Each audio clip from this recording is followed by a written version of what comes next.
pantun ada aturannya nggak?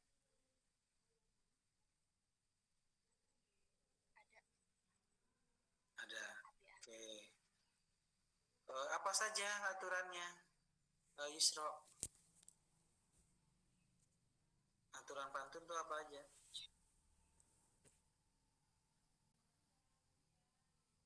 Yusro? Kenapa Pak? Saya putus-putus suaranya. Aturan pantun apa saja, Yusro?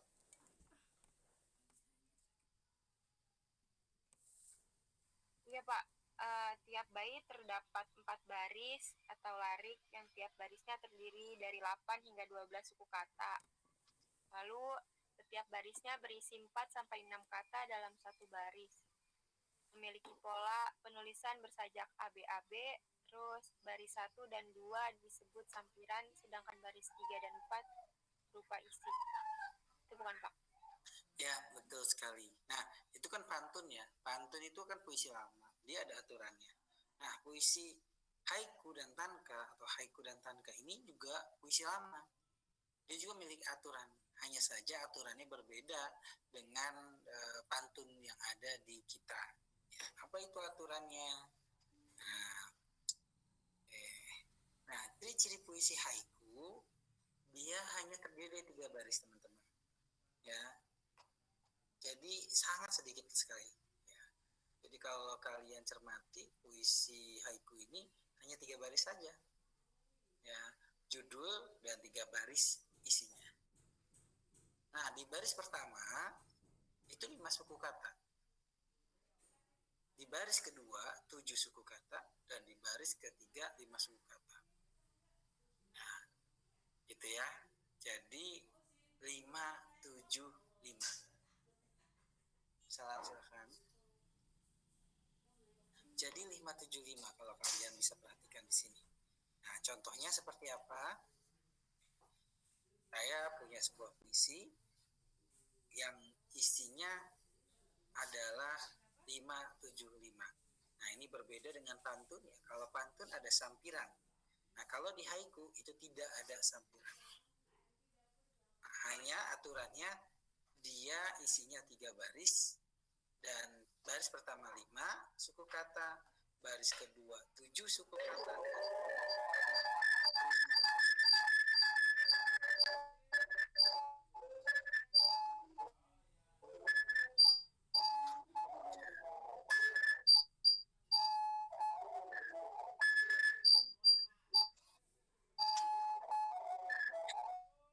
Oke, baik. Bisa di mute salah satu device.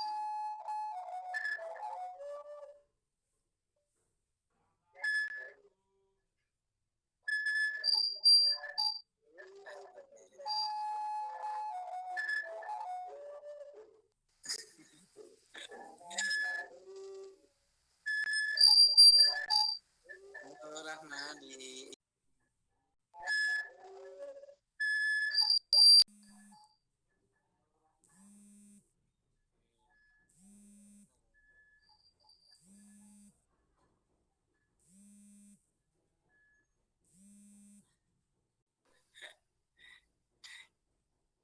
Oke, baik.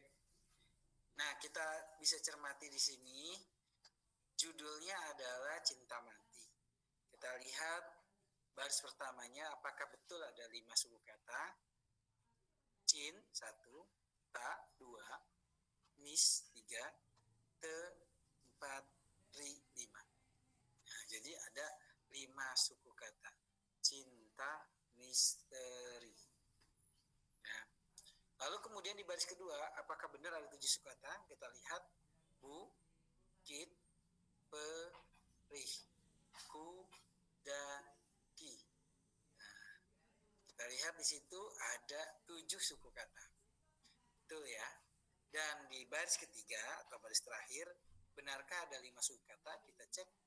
Sampai, ku, mati.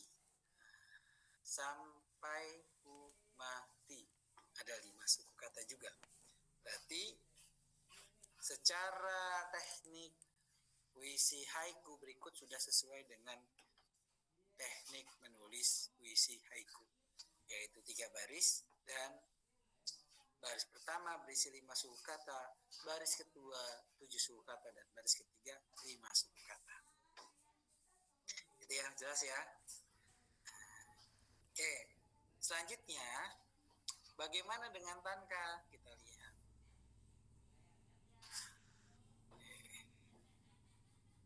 Bagaimana dengan tanka? Di sini ada penjelasan. Coba bandingkan dari puisi haiku yang sudah saya jelaskan dengan puisi tanka. Apa perbedaannya? Akmalia.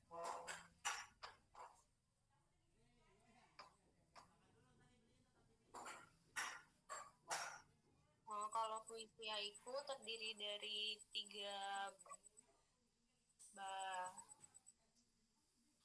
baris yang berisi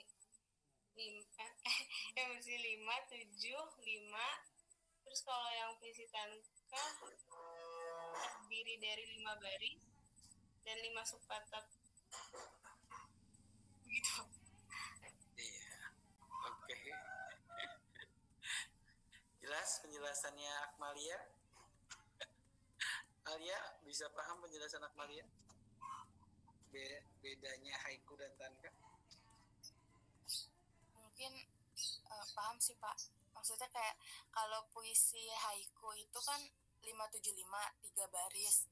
Kalau tankanya ditambahin 2, tapi suku katanya 7 dengan 7 gitu. Oke, itu ya teman-teman ya.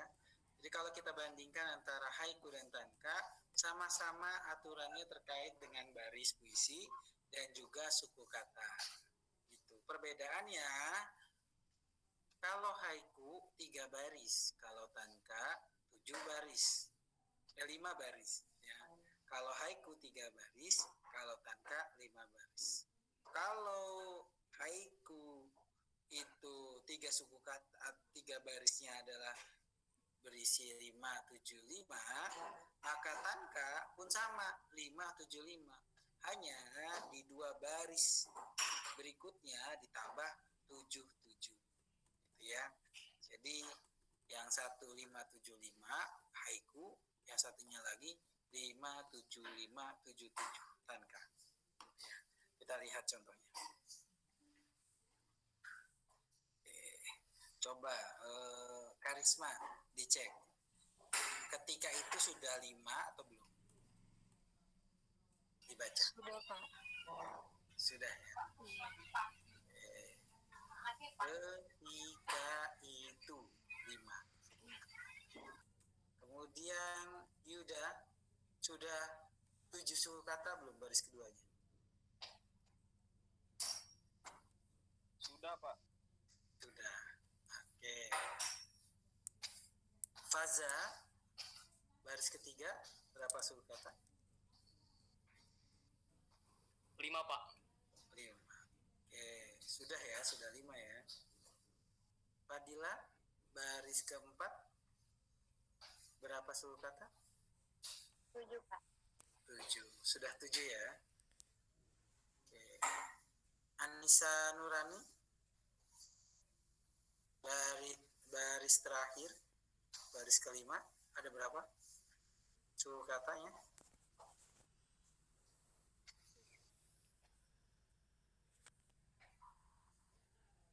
Oke. Terkendala sinyal mungkin. Rara Aminati silakan, berapa suku kata di baris kelimanya? 7, Pak. 7. Oke. Kita perhatikan di sini untuk puisi haiku dan tanka masing-masing memiliki judul ya. Ada judulnya di situ. Judulnya di sini untuk tankanya Bibit Bunga Lembayung. Kemudian isi puisinya berisi 5, 7, 5, 7, 7. Ketika itu kau tanam bibit bunga dalam hatiku. 2 tahun berlalu bunga jadi 9. Oke. Jadi dari 2 contoh haiku dan tanka ini kita bisa melihat walaupun puisi ini pendek, cuma banyak memiliki makna yang kaya gitu ya. Pilihan katanya pilihan kata yang membuat kita merasa indah, membuat puisi ini bisa dimaknai dari berbagai aspek karena ada kata-kata bunga jadi 9 begitu ya. Kemudian kau tanam bibit bunga dalam hatiku, itu kan bahasa-bahasa yang puitis gitu ya.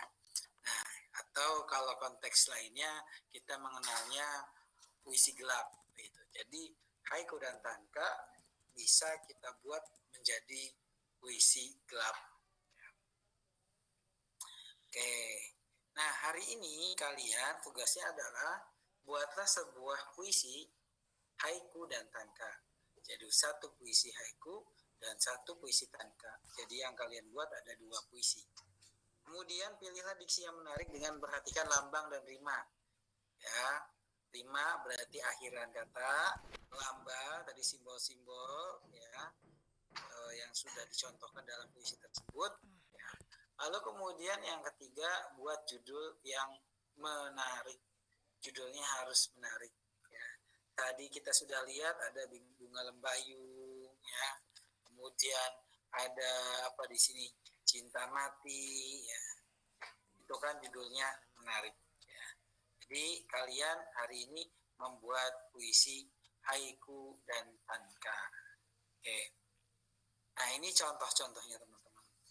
Ini 2 puisi saya. Yang pertama judulnya Laut Sunyi.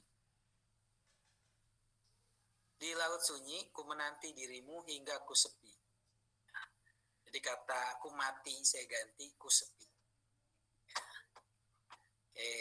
Kemudian guru luka. Guruku luka, darinya ku belajar artinya cinta. Oke. Jadi mana ada ya guru. Jadi aku belajar cinta dari luka. Kadang-kadang bahasa gitu. Tapi ini dibuat guruku luka. Jadi lebih puitis. Kemudian gaun yang malam. Bukan gaun malam, tapi saya tulis gaun yang malam. Gaunmu malam, sepi menjilat luka. Di dalam dada, saat anakmu itu pergi seperti darah. Saya mengimajinasikan sebuah adegan, ya, perpisahan antara seorang ibu dengan anaknya. Ya, saking sedihnya jadi gaunnya malam. Kemudian saya mengimajinasikan lagi sebuah puisi, bisa dibaca dosa, bisa dibaca doa. Ya. Ku kirim doa dalam 1000 malam untukmu Tuhan. Sungai mataku tumpah saat terpecah dosa. Nah, lihat di sini, untuk menggantikan air mata saya tulis sungai mataku tumpah saat terpecah dosa. Pilihan kata yang memberikan akhiran-akhiran yang menarik untuk sebuah puisi. Nah, itu mungkin bisa dijadikan inspirasi oleh kalian dalam menulis puisi haiku seperti ini yang sudah saya sampaikan. Lalu kemudian puisi tanka ini juga bisa dijadikan inspirasi untuk kalian menulis puisi tanka. Nah, teman-teman semua, tentu saja kemampuan menulis puisi kalian akan jauh lebih mudah jika kalian banyak membaca, ya. Dan sekali lagi, setiap kalian menulis, tingkat kesulitannya akan beragam, bergantung pada kemampuan kalian membaca. Semakin banyak kalian membaca, semakin mudah kalian menulis puisi. Ya. Dan hari ini kembali kita menulis puisi haiku dan tanka. Baik, seperti biasa, kita bertemu lagi pukul 11.30. Ya, nanti linknya saya kirim. Ya, linknya saya kirim kembali seperti minggu lalu.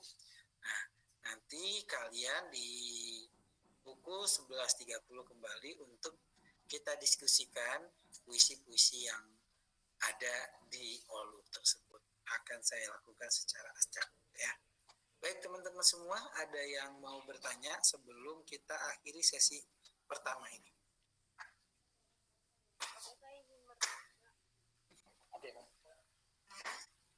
Ada yang bertanya? Silakan. Bapak, suara saya jelas tidak, Pak?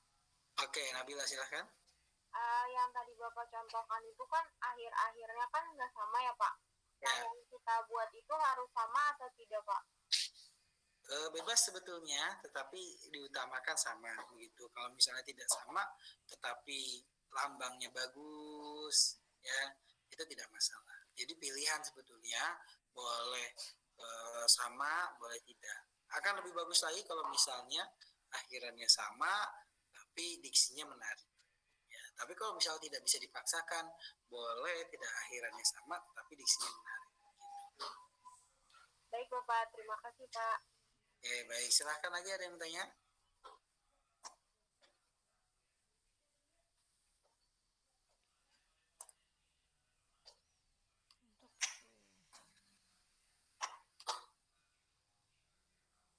Sudah? Baik, kalau sudah, saya ucapkan selamat menulis puisi. Ya, dan jangan lupa terakhir mengumpulkan 11.30 dan kita akan membahas puisi-puisi tersebut untuk kita mendapatkan pelajaran dari bagaimana cara menulis puisi. Oke, baik, terima kasih semuanya. Kita akhiri sesi ini. Assalamualaikum warahmatullahi wabarakatuh. Waalaikumsalam. Waalaikumsalam warahmatullahi wabarakatuh.